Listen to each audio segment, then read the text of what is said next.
Hello, this is Bobby Tewksbury with AB Athletic Development. Tonight we're going to be looking at striding patterns, not getting the foot down early, and the concept of getting back and how hitters get back. With the concept behind this video is that too many kids are taught to get their foot down early. Now, early, I always ask kids that come to AB what early means to them and what they've been taught about what is early when coaches say get your front foot down early. The most common response I get is coaches want players to have their front foot down when the ball is being released. It is my opinion that when the foot is down this early, that the load becomes far too static. It becomes a position and not a move or a movement. So the load, they get their front foot down, their hands are back, and then they're in that position as a load. What I see elite hitters doing is loading as a movement, not getting to a spot where they're loaded. So we're going to look at a bunch of hitters. We'll start with Miguel Cabrera and talk about how their load is this dynamic movement that prepares them to hit. It gives them an ability to load for fastballs and off-speed pitches. It gives them rhythm, it gives them timing, and it gives them an opportunity to be very athletic throughout their swings. We're going to look at how their foot does not get down when the ball is being released. In fact, most of them will have their foot lifting off the ground or getting higher when the ball is released. And we'll finish with a clip of Albert Pujols, who does what I call a toe touch stride, where we look at what a stride really is. So we'll start with Miguel Cabrera here, and we'll just scroll through the clip. Miguel does a kind of a walk back move with his front foot where he kind of establishes what his back point is. Now, the hitter has to get back before they can move forward. The amount that the hitter moves forward will vary based on their style, based on their feel, based on any number of factors, but it's a style thing that you develop over time. So what Cabrera does is he works himself back, and back is what elite hitters get to when the ball is being released. They start a forward move when the ball is released. So we look at Cabrera here. His leg is lifting, front foot is coming off the ground as the pitcher's arm is coming forward. So that would be the release point, and Cabrera's foot continues to go up.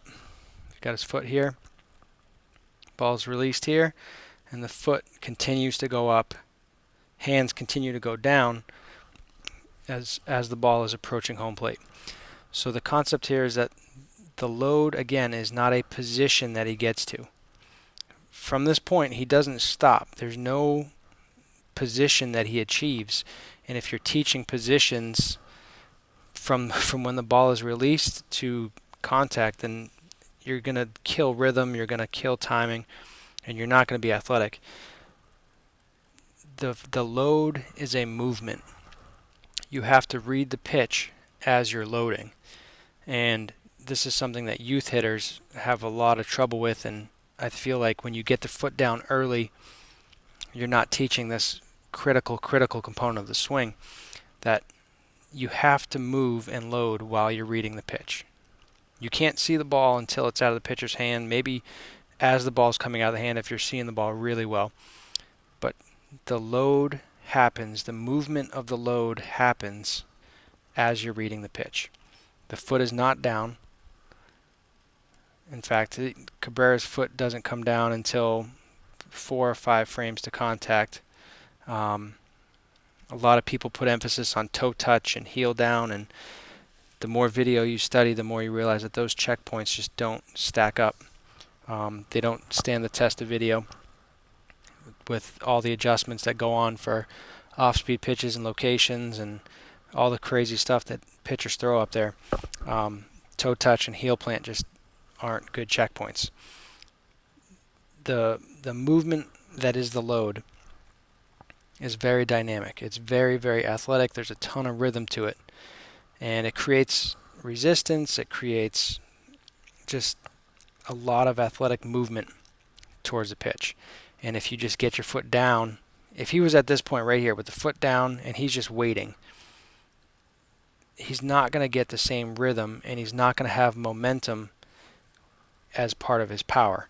When I say momentum, I'm not talking about this big linear movement or a big rotational movement.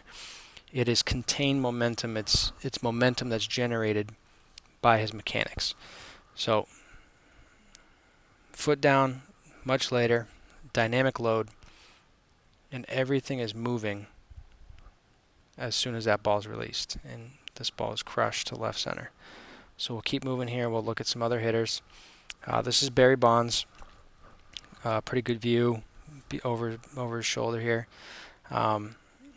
Barry Bonds does a toe tap stride where he is getting back and doing this toe tap. So when we get to release, he's going to start moving forward from that point.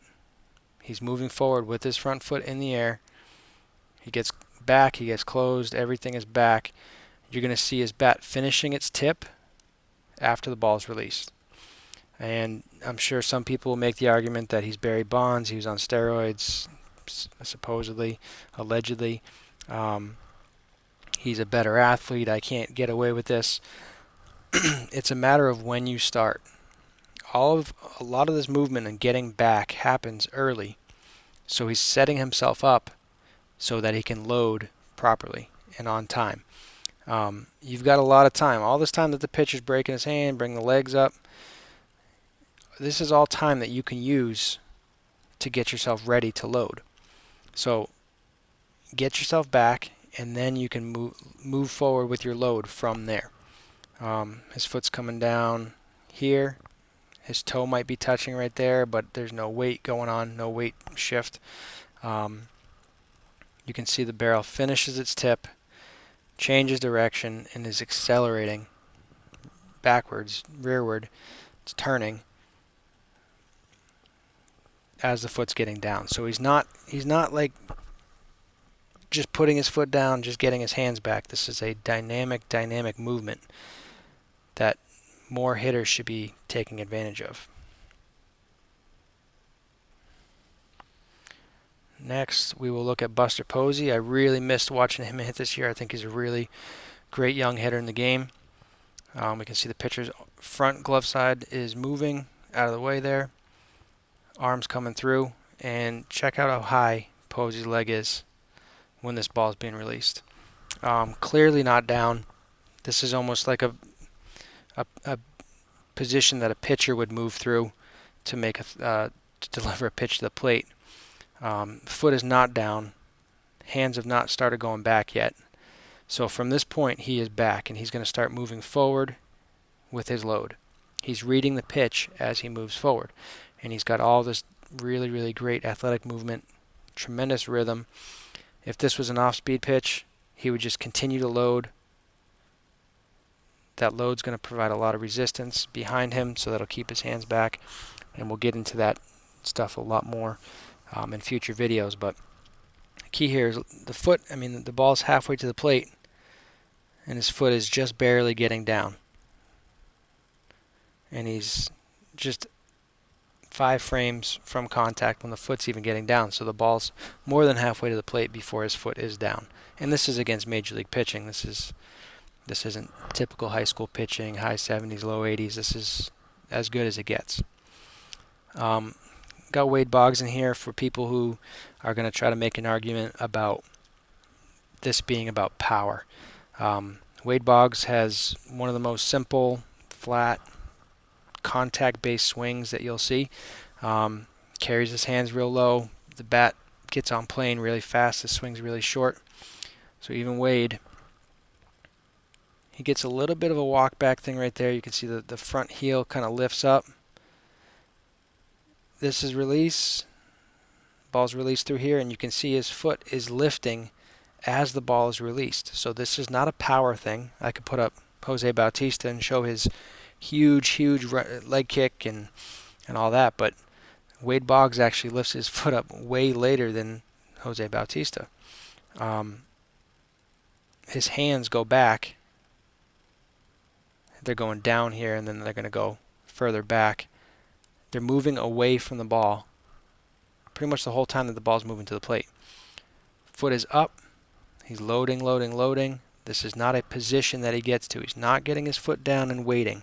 He is loading as the ball is coming to the plate. Gets the bat on plane and rips this ball. I think it went over the center fielder's head. Next is Adrian Gonzalez. This is the home run derby. Gonzalez does what I call a floating stride, where he picks his foot up to get back. So Cliffley's arm is going back right here. Cliffley's moving towards the plate, and Gonzalez gets his leg up really early so that he can then move forward after the ball's released. So the ball's released here, and that's when he starts his move forward. Barrel finishes tipping, and we can see all this movement.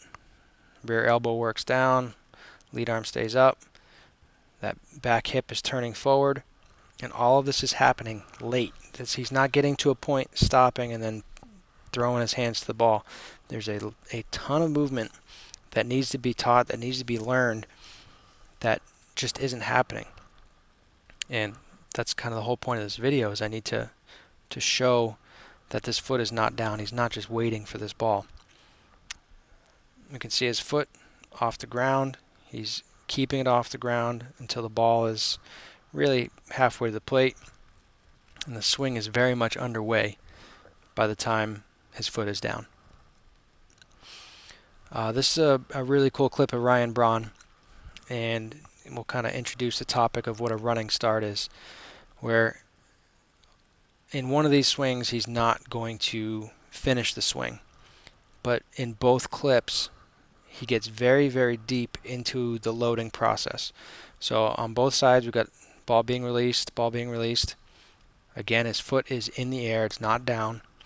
His hands, he does a little tap to the front, lifts the foot, ball's released, and now he takes the hands back while the ball is delivered and is moving towards the plate.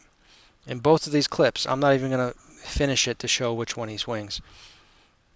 He's got the same movement in both the swing and the non-swing. Where his foot is coming down, you can maybe make an argument that the toe is touching, but again, that's not a good checkpoint. We can't tell which one he's swinging at in either of these clips.